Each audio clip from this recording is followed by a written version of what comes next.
الفاضلون، وصل يا ربي وسلم على حبيبك الذي اصطفيت ونبيك الذي اجتبيت وعلى آله الطيبين وصحابته الأكرمين وعلى من تبعهم بإحسان إلى يوم الدين.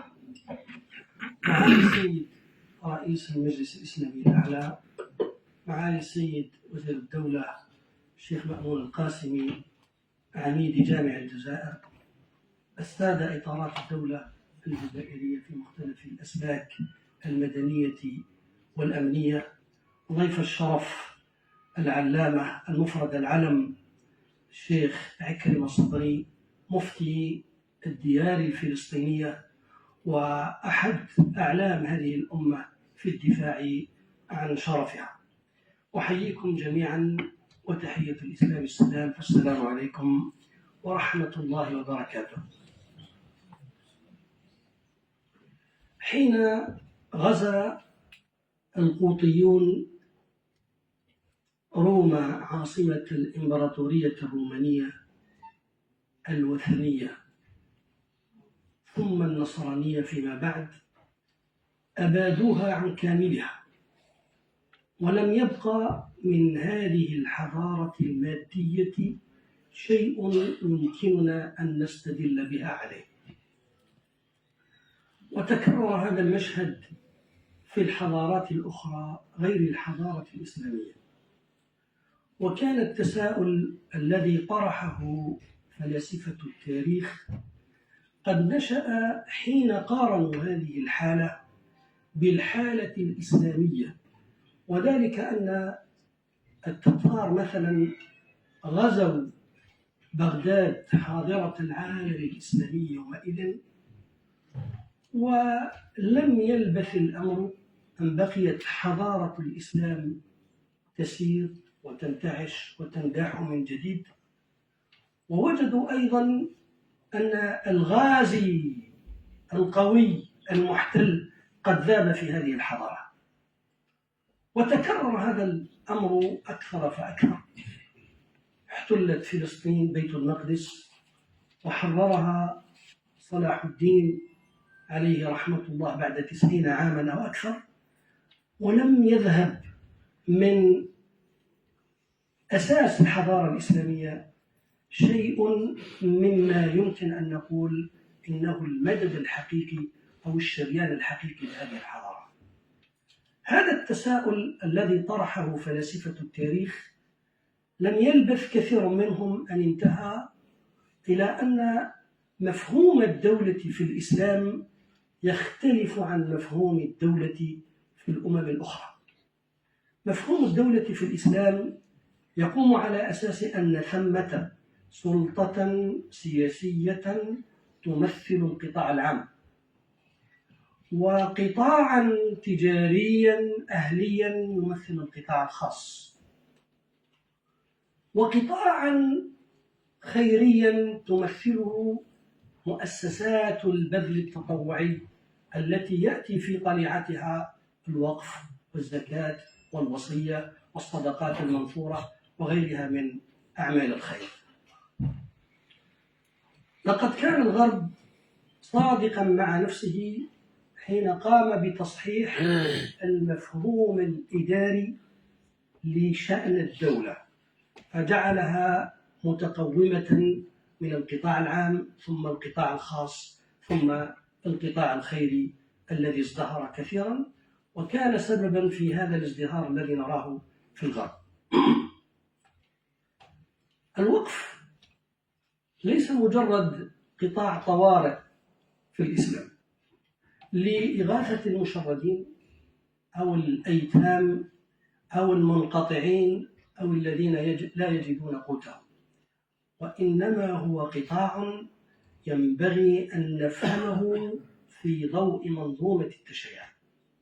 حين شرعت التصرفات المالية في الإسلام شرعت الزكاة كأداة للقضاء على الحاجات الفورية والفردية، فالزكاة ليست للاستثمار في الأصل، وإنما هي للتوزيع على الفقراء والمنقطعين وابن السبيل والغارمين، وكلها حاجات كما نرى من الآية فردية ثم تتسم بالحاجة الفورية، حاجة اللهفة.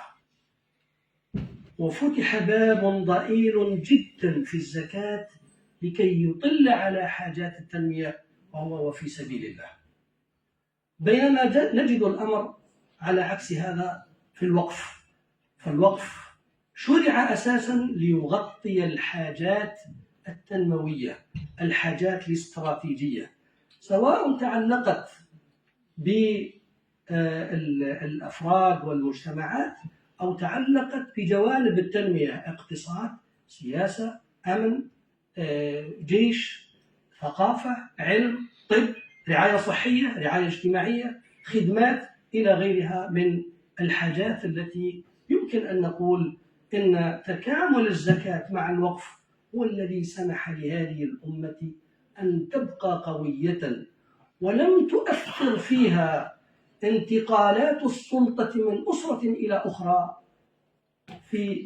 جوهريا. فنحن نعلم جميعا أن الدولة الأموية تزالت وجاءت الدولة العباسية، وسيدنا الإمام مالك لا يزال في كرسيه يدرس. لم يكن هناك خلل في بنية الحضارة، في بنية المجتمع الإسلامي، لأنه لم يكن يعتمد بشكل رئيس على الاستقرار في عرش السلطة فقط، وإنما كان هناك ترابط. هذا الجانب المهم حين تبناه الغربيون وخاصة دول الشمال كجزء مكون رئيس في المفهوم الإداري للدولة، نظموه وشرعوا له القوانين التي تحميه والتي تطوره، وشرعوا عقوبات لمن يمس به، بل وشرعوا له حماية الدولة في الداخل والخارج. وأصبح نوع من أنواع الدبلوماسية البديلة التي نشط بها الغرب وخاصة الأنجلو ساكسوني يعتمد بالأساس على تأثير هذا القطاع. فأغلب المؤسسات التي تنشط لصالح الدول الغربية في الدول الأخرى هي عبارة عن مؤسسات وقفية. نعلم جميعا كما سيأتي من خلال التروية البصرية التي سنراها بعد قليل أن مؤسسة هذا الشأن هي التي تحفظ الكيان الحضاري للغرب رغم افتقاره إلى قاعدة روحية أو إلى المكون الأساسي لأي حضارة وهو شريان الفكر الديني. هذا الأمر هو الذي جعل هذه الدول تجمع على أن تحمي هذا القطاع وتتيح له الفرصة في أن يشارك في التنمية. وبعد أن كانت بعض الدول تنظر بعين الريبة إلى هذا القطاع حين تنامى إليهم أن العالم الإسلامي يأخذ بهذا الجانب الخيري الوقفي، المؤسسة الدينية مستقلة، كان هناك صراع بين الإكليروس الديني وبين السلطة السياسية في أوروبا كما نعلم جميعا. ولكن تجربتهم في مجاورتنا غربا مع الأندلس وشرقا مع دول البلقان والدولة العثمانية، وكذلك في صقلية، وكذلك في احتكاكهم بنا في الحروب الصليبية، جعلهم يدركون أنه يمكن تحويل هذا القطاع من قطاع منافس للدولة إلى قطاع شريك للدولة، بل يخدم الفكرة المركزية لأي دولة ويتناغم وينسجم مع دستورها وقوانينها، ويخدم الفكرة الأساسية التي تقوم عليها. إذا أردنا أن ننتقل إلى الاعتراف الغربي، نجد أن كثيرا من مؤرخي الأفكار الاقتصادية يعترفون أن الحضارة الغربية، الاقتصاد الغربي، الفلسفة الاقتصادية الغربية ليس فيها أي نظرية للتوزيع كتلك التي كنا نتداولها قبل قليل حول الزكاة، الوقف، الصدقات التبرعية، التطوعات، الكفارات، الصدقات المنثورة، الوصايا وغيرها. هذا أحد هؤلاء، وهو كتاب كان يدرس إلى عهد قريب في فرنسا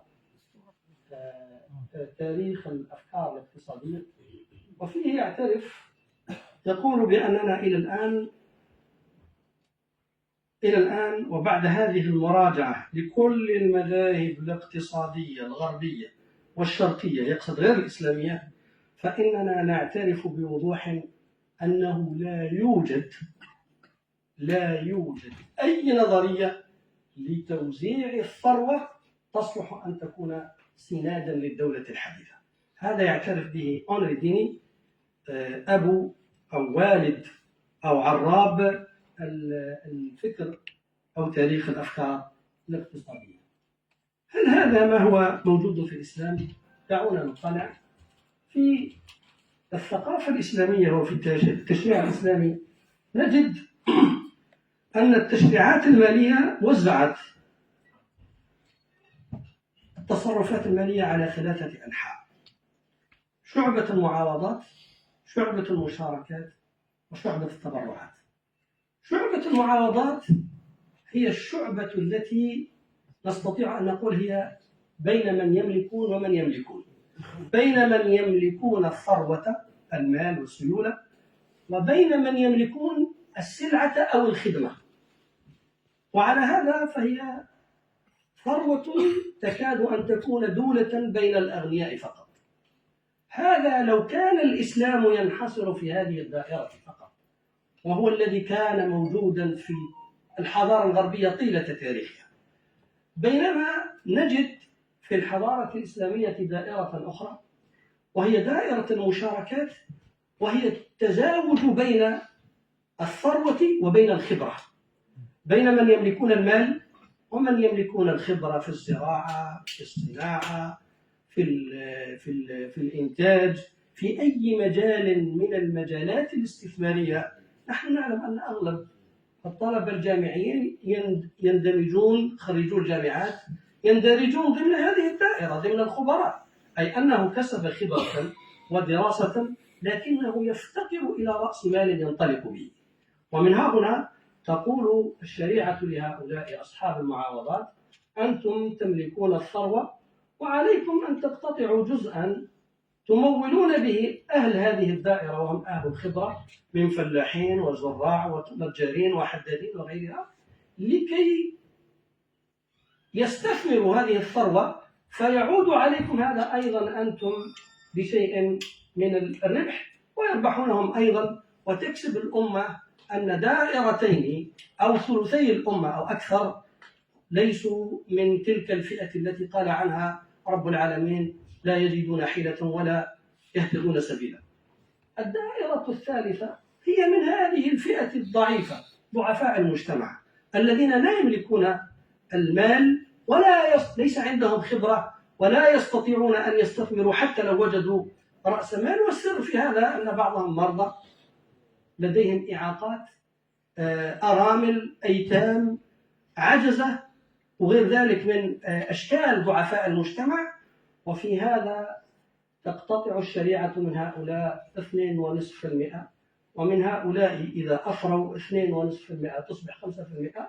هذه 5% التي تدخل إلى هذه الدائرة سترجع إلى هاتين الدائرتين، لأن هذا الفقير إذا جاءه المال سوف يذهب إلى صاحب المحل يشتري من عنده بضاعة، وسوف يأتي بالنجار أو الحداد ليصلح له الباب أو أي شيء في البيت، وغير ذلك من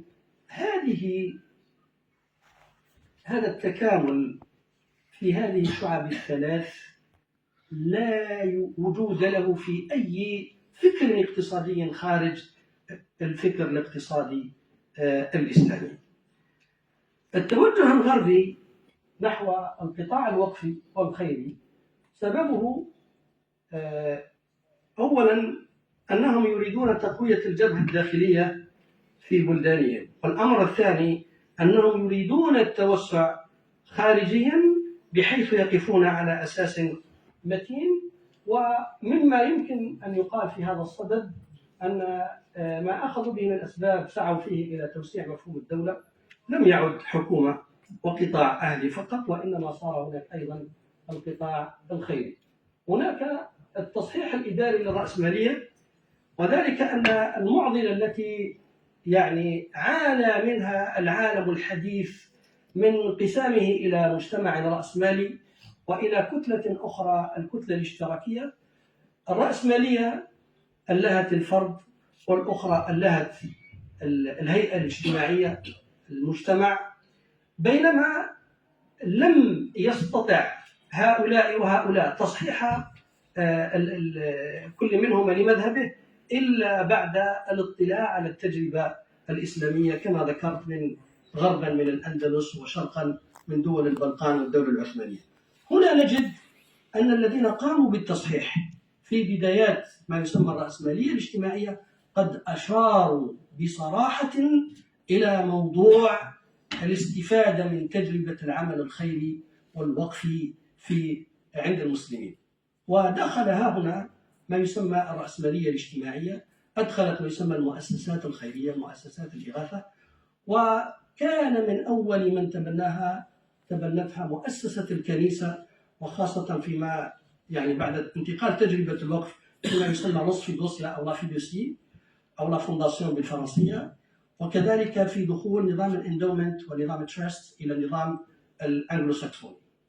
هنا نجد أن القطاع الخيري تطور من قطاع طوارئ إلى شريك في التنمية، وبناء على ذلك يعني هناك تقليص هائل لدور الدولة في القيام بالخدمات والرعاية الاجتماعية. اليوم في الكتلة الغربية هناك إنقاص متعمد لدور الدولة في الإشراف على الخدمات والرعاية الاجتماعية.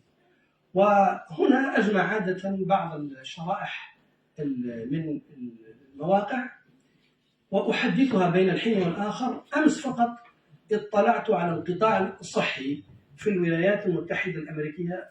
القطاع الحكومي للرعاية الصحية يكون 21% فقط من مجموع مؤسسات الرعاية الاجتماعية، وكان قبل سنوات القطاع الخيري أو القطاع الوقفي يكون 66.6 من الرعاية الاجتماعية. معنى هذا أن القطاع الخيري ارتفع خلال هذه السنة، والإحصائية نتحدث عن أمس فقط مساء. هذا كتاب شهير جدا وتم ترجمته إلى اللغة العربية، وهو يعني لبيتر ديركر، يقول فيه في فن الإدارة، يقول: قليل من الناس من يعلم أن قطاع النفع العام في أمريكا هو أكبر مستخدم للعمالة إلى حد بعيد. يعني أكبر نسبة لتقضي على البطالة في الولايات المتحدة الأمريكية ليس القطاع الحكومي، وإنما القطاع الخيري الممنهج الذي لديه قوانين تضبطه وتحميه وتضبط ألا ينفلت. هناك كتاب اسمه The Silent Takeover Global Capitalism and Date of Democracy، أو السيطرة الصامتة والعولمة الرأسمالية أو الرأسمالية المعولمة وموت الديمقراطية. نورينا هيرتز هذه مؤلفة كبيرة جدا وناقدة للرأسمالية، لكنها تشهد وتقول إن دولارا واحدا في هذا الكتاب، إن دولارا واحدا من بين 8 دولارات مستثمرة في الولايات المتحدة يستثمر الآن في صناديق خيرية. يعني 12% من الثروة المستثمرة في السوق المالية الثانوية تستثمر أين؟ تستثمر في الصناديق الخيرية، يعني charitable funds. شيء عجيب. هذا قطاع التوظيف على المستوى العالمي، يعني نجد في الكيان الصهيوني، وشيخنا أدرى بهذا، يوظف القطاع الثالث أو القطاع الخيري أو الوقفي، يعني ابتداء من 95 إلى 2000 تقريبا، يعني ما يزيد عن 145 ألف شخص للقضاء على البطالة. في هولندا يكون القطاع التطوعي 12.6 من الوظائف الثابتة، في بلجيكا 10.5، في أمريكا 11 مليون، يعني 10.5 في المجموع القوى العاملة، إيرلندا 11.5 وإلى آخر هذه القائمة. أردت أن أقول أو أضرب مثالا على اهتمام الغرب بموضوع الوقف والقطاع الثالث والقطاع الخيري، فنجد سنويا تصدر عشرات الكتب عن هذا القطاع. انظر هذا على سبيل المثال، هذه الكتب كلها سنويا تصدر في حول الوقف والقطاع الخيري. في الولايات المتحدة يوجد شيء اسمه الجيفنج انوال ريبورت، تقرير العطاء السنوي، التقرير السنوي للعطاء الأمريكي. هذا التقرير يصدر سنويا، أنا أتابعه من سنة 2017 سنويا يصدر بهذا الحجم. هذا مثال 21. صورت أمس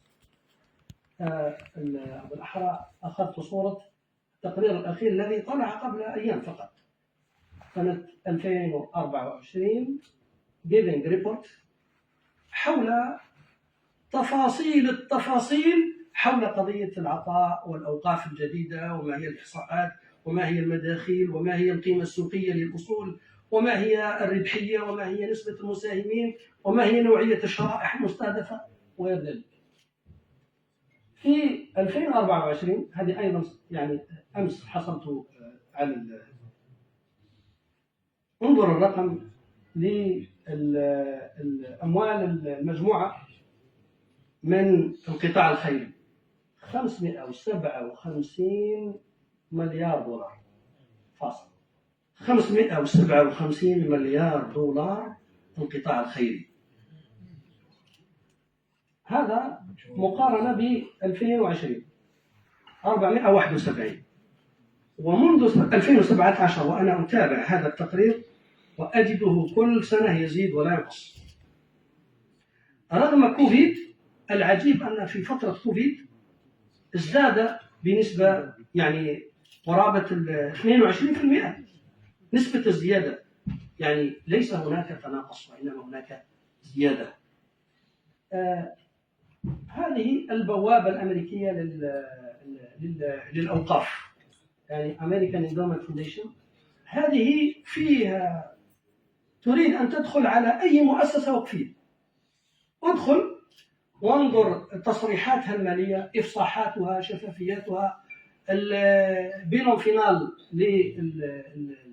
يعني التقرير السنوي المالي، وبعضها تقدم تقريرا شهريا يعني بشكل شفاف ويلتزم بالقوانين وبدستور الدولة ويخدم فكرتها الرئيسية كما أعيد وأكرر. هذه مما تضمنه هذا التقرير، هذه 20 جامعة الوقفية في الولايات المتحدة. يعني 20 جامعة الأولى في الولايات المتحدة هي جامعات وقفية. 20 جامعة في الولايات المتحدة ليست جامعات حكومية. وأنتم تعلمون أن لما نسمع يعني جامعة هارفارد، ستانفورد، جونز هوبكنز، كولومبيا، ستانفورد، ييل، ماساتشوستس، يعني شيء عجيب لما تنظر ويقدمون حجم الأصول والقيمة الفاليو، القيمة السوقية، وبإفصاحات سنوية واضحة. هذه التي نراها هي أوقاف جامعة هارفارد، وهي من موقعها هذه كلها المنطقة وقفية لجامعة هارفارد. انظروا هذه إحصائية 2021. شوف حجم النفقات التشغيلية، حجم الأصول السوقية، ثم انظر من 5.73 إلى 6.4 متى 2024. هذه الإحصائية قبل أيام فقط. 6.4 مليار دولار تشغيلية، نفقات تشغيلية. بليون هو المليار عندنا، البليون هو في الإطلاق الأمريكي هو المليار نفقات تشغيلية فقط. أما الإحصائية اللي هي تحت الحقيقة ما استطعت أن أصدر 66 مليار، يعني شيء غريب. انظر في الولايات، في بريطانيا 166,000 جمعية ومؤسسة تطوعية، وأغلبها وقفية.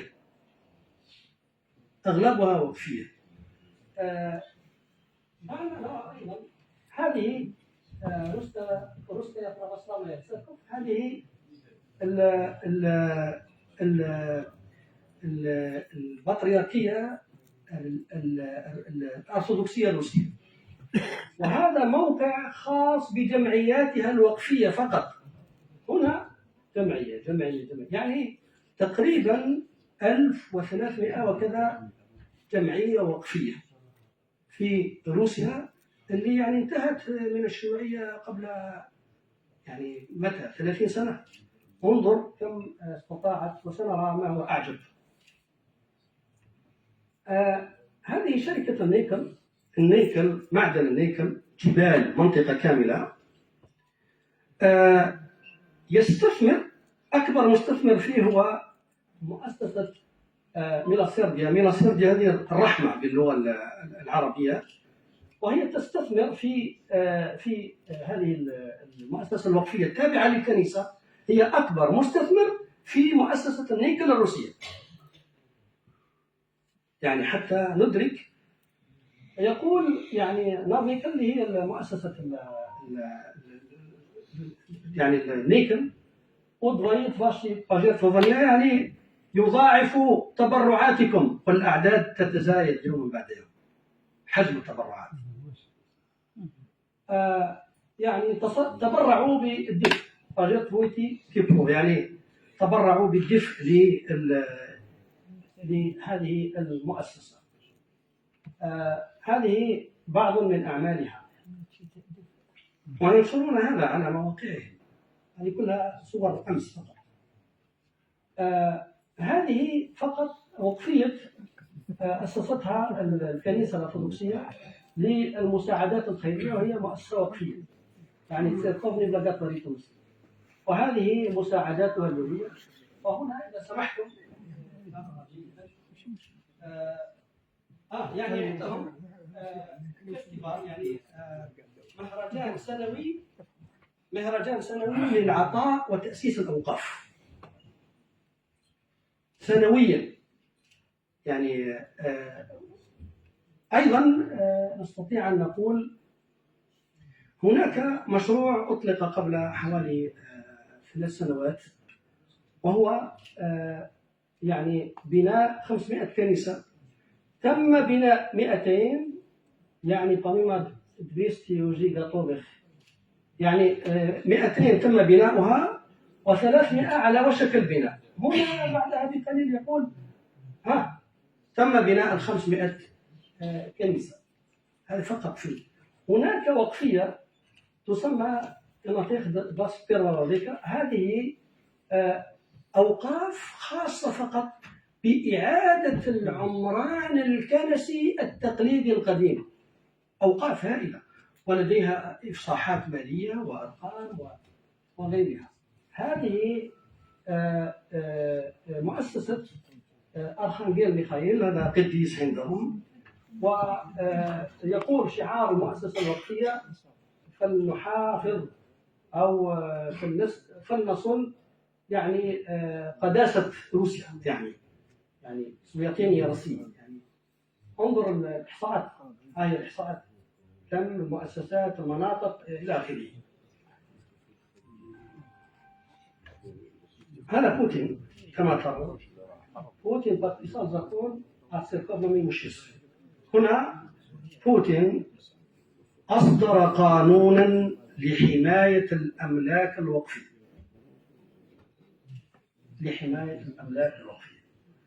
ماذا فيه؟ أول مبادرة فعلها أعلن أنه سيعيد لراسيستي برافاسلاوي سيركوف أبيكتي ألكسندر لابرا. هذا أكبر وأحسن منطقة في سانت بطرسبرغ، في وسط سانت بطرسبرغ لينينغراد.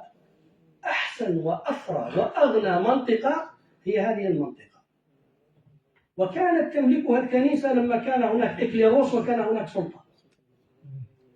بوتين أعاد جميع هذه الأملاك للكنيسة. وانظر حجم هذه الأملاك، شوف هذه المنطقة، هذه هي المنطقة، هذا جزء منها فقط. انظر جانب آخر، يعني صورنا ما هناك الآن ها هنا، هذه كلها تملكها الكنيسة اليوم. هذا بعض القصور من داخلها. الآن ننتقل إلى فرنسا. الآن فرنسا يعني لا فونداسيون دو فرانس أيضا موضوع الأوقاف يعني انضموا إلى يعني لا فونداسيون دو فرانس، يعني إلى أوقاف والمؤسسات الوقفية لفرنسا.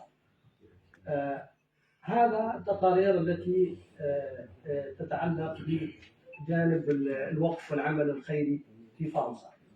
انظر يعني تبرع، أسس وقفية، ويعني قدم مشروعا كما ترون. يعني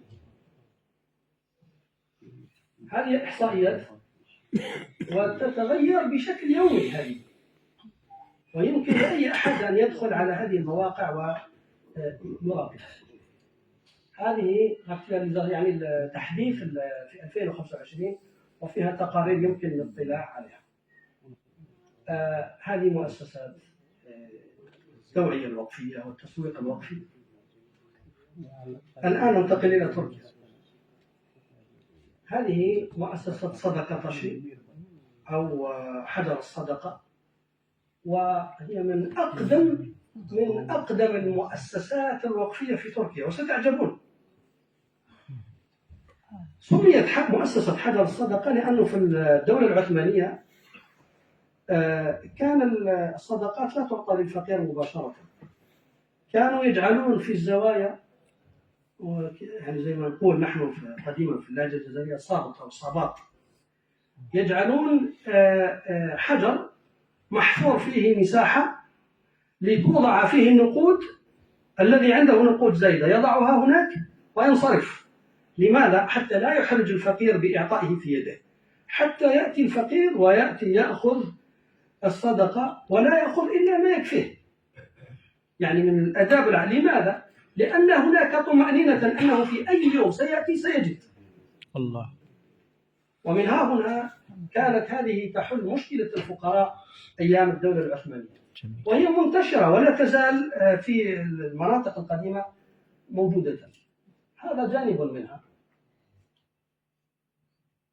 وهذا الرئيس التركي يعني لكي يشجع الناس على المحافظة على العادات والتقاليد والمرجعية الوطنية. هذه مؤسسة أخرى، مؤسسة وقفية، وشغلها غالبا في الخارج. المؤسسة التركية اللي هي الإهاها كما تسمى في تركيا. أغرب منها هي أوقاف المؤسسة العسكرية. يعني المؤسسة العسكرية في تركيا ليس من اليوم، من أيام قبل أتاتورك، وهي تملك أوقافا ولم تلغي الأوقاف حتى في عهد أتاتورك. لاحظوا هذه أسماء الأوقاف التي تابعة يعني فاكيفلاف ودرنكلاف، يعني الأوقاف والجمعيات. انظر، هذا القوات المسلحة التركية. في هذا وقف التمكين، سمي وقف التمكين، وهو لصناعة الأسلحة، وهو الوقف الذي يشرف عليه سلجوق بيرقدار الذي صنع طائرة بيرقدار. هو إذن مؤسسة تصنيع الأسلحة في تركيا هي ليست خاصة وليست حكومية، هي مؤسسة وقفية، فونداسيون. هذا وقف يسمى إليني فاكفي، وشعاره عجيب، يقول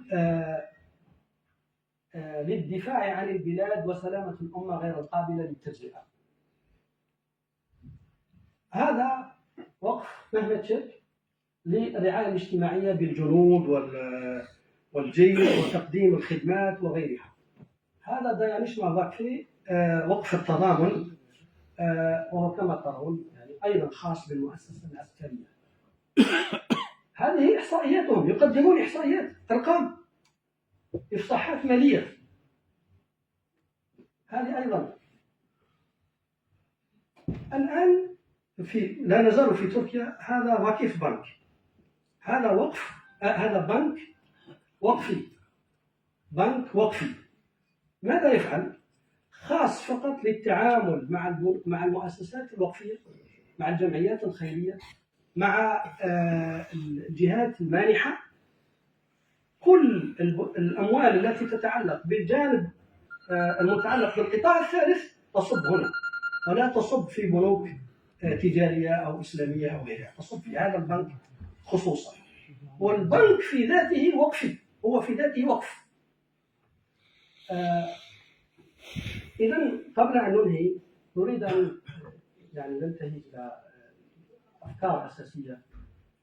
هناك آثار إيجابية للقطاع الوقفي الذي يلتزم بدستور الدولة ويرتبط بمرجعيتها وهويتها، ويعمل على تقوية الأفكار الرئيسية للدولة ومحاصرة الأفكار الواحدة، خاصة ونحن في عصر